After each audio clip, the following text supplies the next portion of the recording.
శ్రీమాత్రే నమః శ్రీ మహాసరస్వత్యే నమః. మనం ఈ రోజున నక్షత్ర బలం అనే అంశం మీద ఏ నక్షత్రం వారు ఏ దైవాన్ని ఆరాధించాలి, ఏ గ్రహాన్ని పూజించాలి, ఎటువంటి పరిహారం చేయాలి, ఏ క్షేత్రాన్ని సందర్శిస్తే వీళ్ళకి విశేషమైన ఫలితాలు కలుగుతాయి, అలాగే మీరు చేయవలసినటువంటి దానాలు, పూజలు, ఆరాధించవలసిన దైవం, మీరు పూజించవలసినటువంటి గ్రహాలు మొదలగు విషయాల గురించి మనం ఈ రోజున తెలుసుకుందాం. మనకి తెలుగులో ఉన్నవి 27 నక్షత్రాలు. 27 నక్షత్రాల్లో కూడా అశ్విని నక్షత్రం మొట్టమొదటి నక్షత్రం.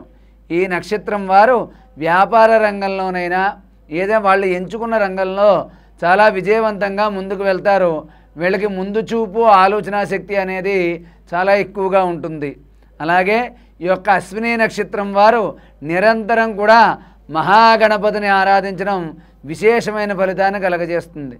అలాగే ఈ అశ్విని నక్షత్రం వారు మీ ఇంట్లో తప్పకుండా వినాయకుడి యొక్క చిన్న విగ్రహం కానీ ఫోటో కానీ తప్పకుండా పెట్టుకోండి.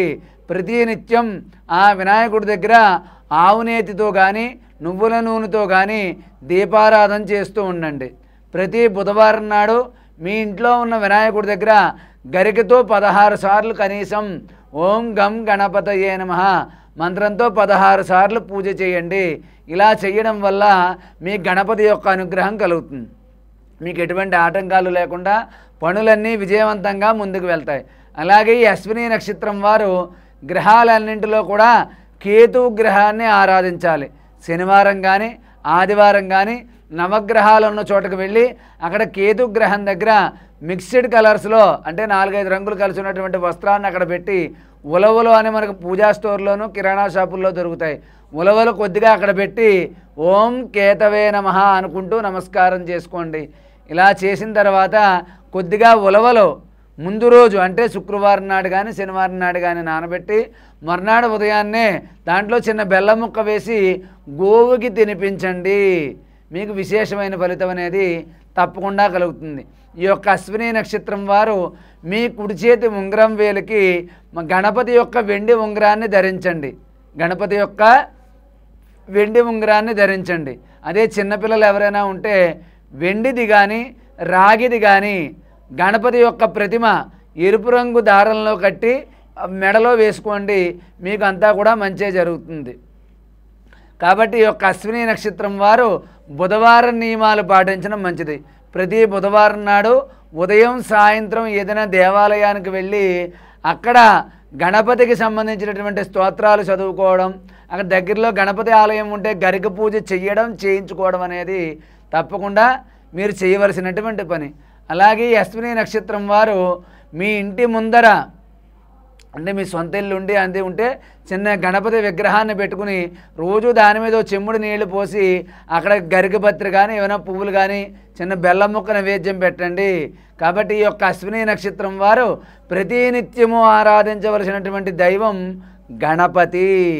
ఓం గం గణపతయే నమః కానీ ఓం గం నమః కానీ ప్రతిరోజు మీరు జపించుకోండి. కొత్తగా కార్యక్రమం ప్రారంభించినప్పుడు గణపతి పూజ చేసుకుని ఓం గం నమః అని చెప్పి 108 సార్లు జపం చేసుకుని మీరు నూతన కార్యక్రమాన్ని ప్రారంభించండి. అదేవిధంగా ఈ యొక్క అశ్విని నక్షత్రం వారు వ్యాపారం చేస్తున్న వారైతే మీ వ్యాపార స్థలంలో కానీ మీ ఇంటి దగ్గర కానీ పౌర్ణమికి ప్రతి పౌర్ణమి నాడు కానీ అదే సంకటహర చతుర్థి నాడు మీ ఇంట్లో ఈ అశ్విని నక్షత్రం వారు లక్ష్మీ గణపతి హోమం జరిపించుకోవడం అనేది చాలా మంచి విశేష ఫలితాన్ని కలగజేస్తుంది. అలాగే అశ్విని నక్షత్రం వారు గణపతిని ఆరాధించడం, కేతువుని ఆరాధించడం, బుధవారం నియమాలు పాటించడం, అలాగే మీరు పెసలు దానం చేయడం కూడా మంచిది. బుధవారం నాడు పెసలు దానం చేయండి. శనాదివారాల్లో ఉలవలు దానం చేయండి. ఇది ఇన్ని వారాలని ఏం లేదు, మీకు ఎప్పుడు అవకాశం ఉంటే అప్పుడు చేయండి. కానీ గణపతిని మాత్రం నిరంతరం ఆరాధించండి.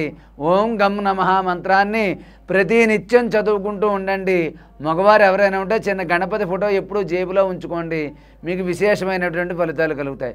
కాబట్టి ఇంకా ఏమైనా ఈ నక్షత్రం వారికి సందేహాలున్నా సమస్యలున్నా కూడా కింద కామెంట్ రూపంలో తెలియజేయండి. మీకు వెంటనే పరిష్కారం అనేది లభిస్తుంది. మరిన్ని పూర్తి వివరాల కోసం కింద కనిపించే నెంబర్కి ఫోన్ చేసి మీ అశ్విని నక్షత్రం ప్రస్తుతం జరుగుతున్న దశ ఏమిటి, మీరు ఈ గణపతి హోమంతో పాటు ఎటువంటి పరిహారాలు చేసుకోవాలనే విషయాలు మీకు తప్పకుండా తెలియజేయబడతాయి. కాబట్టి ఈ యొక్క అశ్విని నక్షత్రం వారు గణపతిని ఆరాధించండి, కేతువుని ఆరాధించండి, ఉలవలు దానం చేయండి, మీకంతా కూడా మంచిగా జరుగుతుంది. సర్వే జనా సుఖినో భవంతు. స్వస్తి.